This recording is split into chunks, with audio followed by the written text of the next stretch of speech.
Marcus Aurelius was a true philosopher king, but he wasn't the first or the last among the Stoics. The first emperor, Octavian, studied under Athenodorus. Hadrian took classes from Epictetus, and Antoninus was a kind of natural Stoic. But actually all the Stoics were of the same mold. Cleanthes was a manual laborer, but he carried himself like his work mattered, like he mattered. Cato, a man in command of himself, had no desire for the power that Caesar so destructively sought. Epictetus was a slave, but he knew he was freer than most of the men in Nero's court.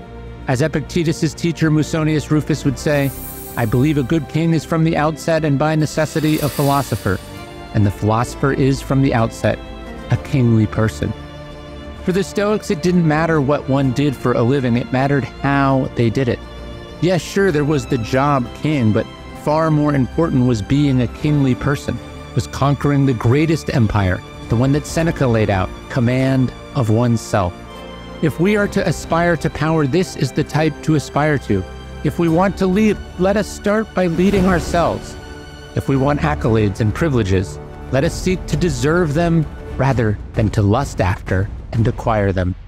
And by the way, some of the names in today's message, Athenodorus and Cleanthes and Musonius Rufus, maybe that's not as familiar to you as Marcus and Seneca and Epictetus, the so-called Big Three, but they're actually just as fascinating and, in some cases, better examples of what Stoicism is supposed to be. And they're actually who I profile in Lives of the Stoics, The Art of Living, from Marcus Aurelius to Zeno, Zeno being the founder of Stoicism, which also might not have totally landed with you.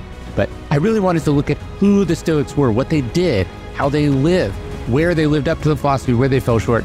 When I sign it, we get signed copies in the Daily Stoic Store, I usually write acta non verba, which means deeds, not words. How do you practice the stuff? How do you live up to it? That's what the book's about, and I'd love for you to check it out if you haven't already.